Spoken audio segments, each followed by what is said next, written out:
cloudy but not raining. Hopefully it stays put. Maybe I should start flying now just in case it does later. I actually didn't buy that umbrella yet. I was debating, is that umbrella worth $26? That seems kind of expensive, isn't it?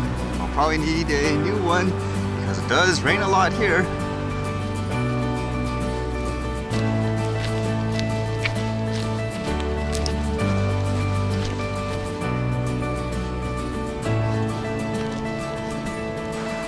Reading a lot of the CES 2019 speculations again today. I was actually looking more towards cameras and stuff today just to see if anything will be potentially good that's coming out, that's a good value. I was thinking too, because something came up which made me wonder, should I get like a better camera, and if so, what type? Because this one actually works really well for what I do. But when other people ask you to take videos and stuff for them, you'd want something with like a better quality, wouldn't you? Like even for me flying the drone and stuff, it's like I do it for fun and all that. If someone wants you to do it professionally for them, I would personally rather use something of a higher quality.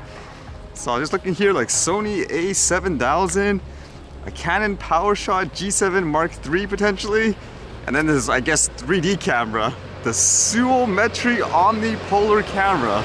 I'm just looking at it for now to see what's out there, because everyone's going to release something and you never know. There might be some kind of huge innovation while everything else drops in prices. But it would be good though to have better quality footage and stuff like that. Just like when I saw that Mandarin duck, I mean, if I had a better camera, you would have probably seen a lot better footage and stuff. Then I was reading this, it relates to the Gatwick incident, but it relates to an issue that is even talked about here in terms of things like drones and airports. What is an appropriate distance? Because I believe in the UK it's only 1 kilometer, where here it's over 5 kilometers. But it says UK considers 5-kilometer drone exclusion zone around airports. Ministers are considering the introduction of a 5-kilometer drone exclusion zone around commercial airports as they seek to tighten the rules governing the use of unmanned aerial vehicles in the wake of the Gatwick disruption at Christmas. The government will issue a response to the consultation on drones before the end of February and is set to publish the draft bill on the issue by May, almost a year after it was originally promised. As to why 5 kilometers, the rationale from someone in the pilots union there, it says a drone at 400 feet, 1 kilometer away from an airport is still directly in the flight path, and that is plainly not safe and yet allowed under the new legislation, the union said. Therefore, BALPA will continue to argue for a drone exclusion zone around airports of 5 kilometers in the interests of safety. I know one of the popular opinion before wasn't so much of, hey, you should increase the distance like that from the airports, but it's more about if you're flying the drone, to be fair with everyone in properties, you should not be allowed to say, fly higher than the tallest object, like say a tree or whatever, or a pole, so that way there will be no way that you should ever be in contact with a plane or anything like that. But I guess the argument here is, would that be enough? Because I guess they could argue still, oh my god, it's in the runway or something like that, so you're still gonna go in, so should it be even way farther? Where is the balance for that? Because I know from the sound of that story, even though they haven't even shown videos and stuff, that it is actually a drone and all that stuff. If you make the regulations too crazy, you're not really targeting people that you think are causing the trouble. Let's just say a person like myself that flies it for fun, I'm not gonna be an idiot and fly like near the airports and all that. In that case, like with that story, it sounds like someone's doing it intentionally, so it doesn't matter if you say 10 kilometers away from the airport, the guy's still gonna do it. So the only people you will be harming are the innocent people and basically discouraging the tech and hobby growing in general. I know people say cars were just as ridiculous way back when they first came out, like with the regulations and stuff.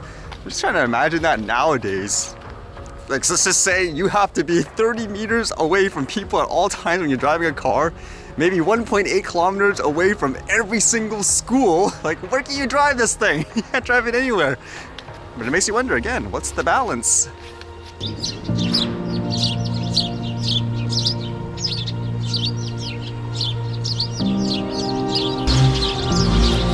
Why is there glasses and a drink in there?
Alright, see you guys later.